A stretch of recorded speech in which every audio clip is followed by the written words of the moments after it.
সালাম আলাইকুম অষ্টম শ্রেণীর শিক্ষার্থীরা, কেমন আছো তোমরা? আজকে আমরা কমপ্লিট করব মুনাফার 2.1 এর একদম লাস্টের যে অঙ্কটা 20 নাম্বার সৃজনশীল। এরপরেই আমরা 2.2 কভার করব। তো দেখি এটাতে আমাদের কি দিয়ে দিছে।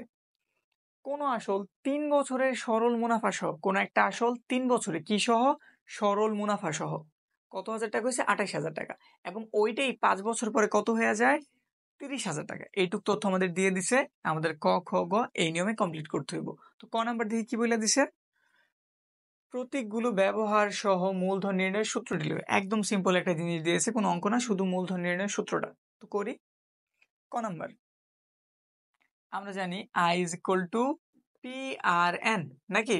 তো এখান থেকে তুমি যদি চিন্তা দাও তুমি পি এর মানটা বের করবা, তো তুমি কি করতে পারো? পি আর এন এই পাশে আনো, আইটার ওই পাশে নাও, পি এর দরকার লেখা দাও, আর এন এই পাশে গুণ আছে ওই পাশে গেলে কি হয়ে যাবো? ভাগ। ব্যাস, এই তো আমাদের পি এর সূত্র। সুতরাং লিখে দিলাম। পি এর সূত্র বর্ণনা করতে বলছিল, করছি।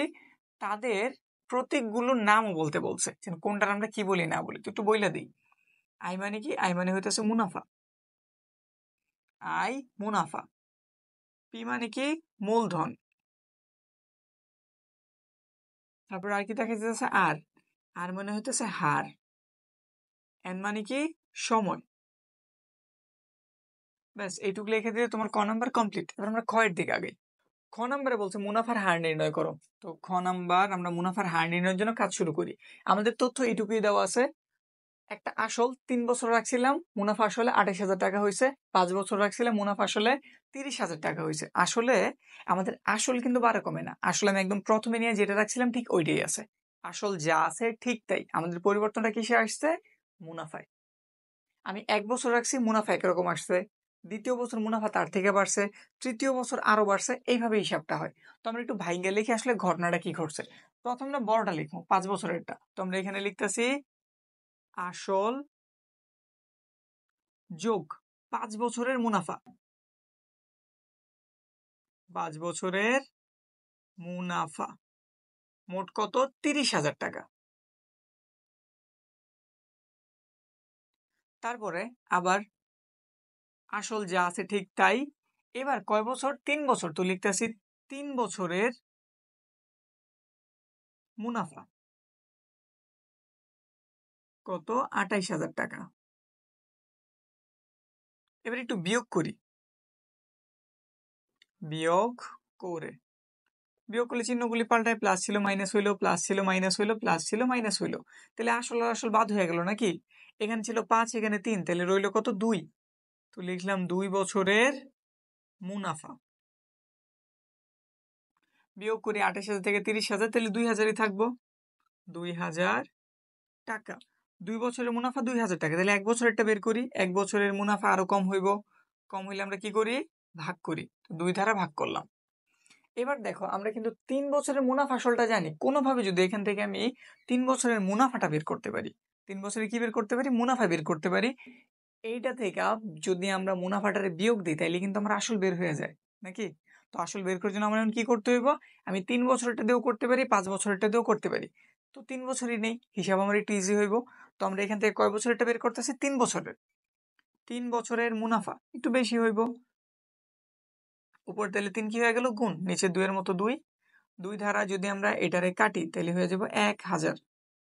1,000 সাথে 3 গুণ করলাম তাহলে হয়ে গেল 3,000 টাকা। আমরা এখন 3 বছরের কি জানি? মুনাফা জানি। তাহলে এই লাইনটা একটু আবার তোলো, এই যে লাইনটা। তো সুতরাং আমরা এই লাইনটা তুলতেছি।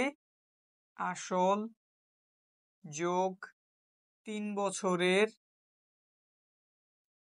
মুনাফা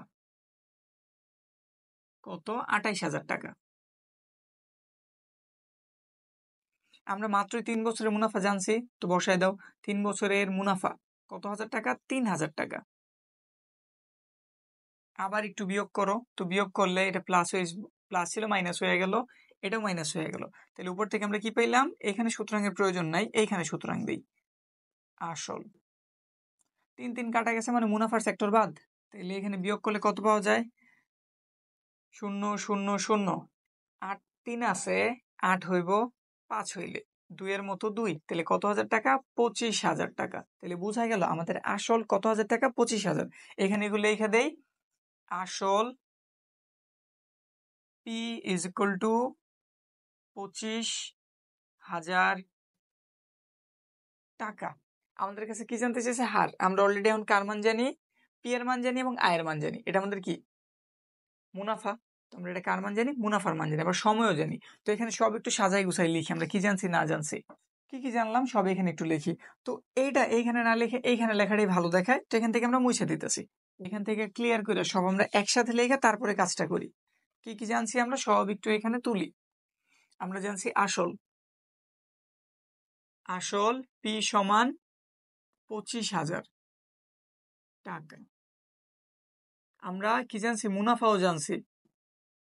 মুনাফা আয় সমান কত হাজার টাকা? 3,000 টাকা। আমরা আবার কি জানি? সময়কালটাও জানি। আমি কয় বছর এটা বের করতেছি? 3 বছর না? তো লেখা দিয়ে আমরা সময়ও জানি। সময় n সমান 3 বছর। তাহলে একমাত্র জানা নাই কার মান? হারের মান। তো লিখলাম আমরা হার। আর সমান হোয়াট? সূত্রটা করি। I is equal to P R N। আমাদের দরকার আর এর, তাহলে P আর N আমরা এই পাশে আনলাম, I এর ওই পাশে পাঠাই দিলাম। দরকার আর, তাইলে P এবং N কই চলে গেল? নিচে চলে গেল। নিচে সবার মান বসাই। আয়ের মান 3,000, P এর মান 25,000, N এর মান কয় বছর? N এর মান হইতেছে আমাদের 3 বছর। আমরা জানি আর এর মান সবসময় কিসে বেরোয়? পার্সেন্টে। তো একটা পার্সেন্ট চিহ্ন দিলাম, সাথে একটা 100 গুণ করে দিলাম। এবার একটু কাটাকাটি করি। 3 দিয়ে আমরা চাইলে এটারে কাটতে পারি, তাহলে এটা কত হয়ে গেল? 3 দিয়ে যেহেতু এটা আমরা কাটছি, তাহলে কত হয়ে গেল? 1,000। 1,000 দিয়ে চাইলে আমরা কত রে কাটতে পারি? 25,000 রে। তাহলে এখানে কত হয়ে গেল? 25। 25 দিয়ে আমরা চাইলে আবার কারে কাটতে পারি? 100 রে। কতবার যায়? 4 বার। তাহলে আমাদের উত্তর কত? আর এর মান আমরা পাইলাম 4%। তাইলে উত্তর কি? হার 4%। আমাদের খ নাম্বার কমপ্লিট। গ নাম্বারে কি বলছে? একই হারে মানে এই জায়গায় যে হারটা ছিল, যেটা আমরা খ নাম্বার অলরেডি বের করছি। তো আমরা আর এর মান জানি। কত টাকা জমা রাখলে, মানে তাহলে এইখান থেকে বুঝেছে আমাদের কাছে মূলধন জানতে চেয়েছে। সময় কয় বছর? 5 বছর। আবার মুনাফা আসলেও দিয়ে দিছে। তো যা যা পাইছি সব এখানটা থেকে তুলি। গ নাম্বার প্রথমে খতে কি পাইছে ওটা তুলে নেই। খ হতে হার আর সমান কয় পার্সেন্ট পাওয়া গেছিল? 4%। 4 ভাঙাই কিভাবে? পার্সেন্ট ভাঙে তুলে 100 দ্বারা কি করা লাগে? ভাগ। তো এখানে আমরা চাইলে কাটাকাটি করতে পারি, কাটাকাটি পরে করব না, এরকম রেখে দিই। তারপর আর কি দেওয়া আছে? এবার দেওয়া আছে বাকিগুলি তুলি। দেওয়া আছে সময়টা দিয়ে দিছে। সময় n সমান 5 বছর। আর কি দিয়েছে? মুনাফা আসল। তো লিখলাম আমরা মুনাফা আসল। মুনাফা আসল আমরা এ ধারা প্রকাশ করি। মান কত দেওয়া? 48,000 টাকা। জানতে হবে কার মান? মূলধনের মান। তো লিখলাম আমরা মূলধন P সমান জানা নাই। তো আমরা সূত্র লিখতেছি, যেহেতু এটা মুনাফা আসল, তাহলে আমাদের সূত্র হবে মুনাফা আসলের সূত্র। মুনাফা আসলের সূত্র কি? A is equal to P into 1 plus এর আর n। আমাদের দরকার কারে? P এর দরকার। তাহলে পুরো জিনিসটার হাতের বামে আনো। ওই পাশটা থেকে চলে গেল A।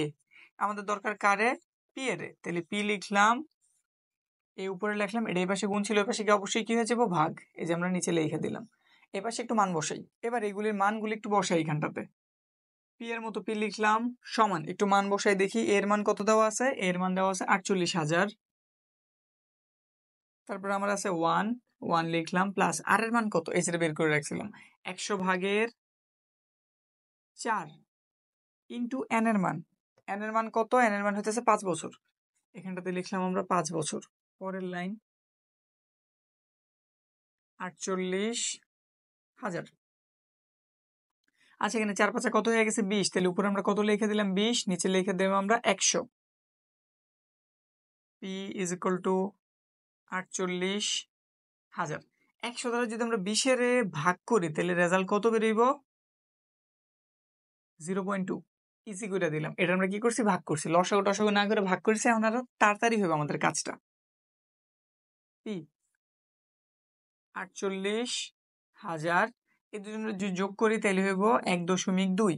আর 1.2 ধারা যদি আমরা এই 48,000-এ ভাগ করি তাহলে আমাদের অ্যান্সার বেরোবো 40,000।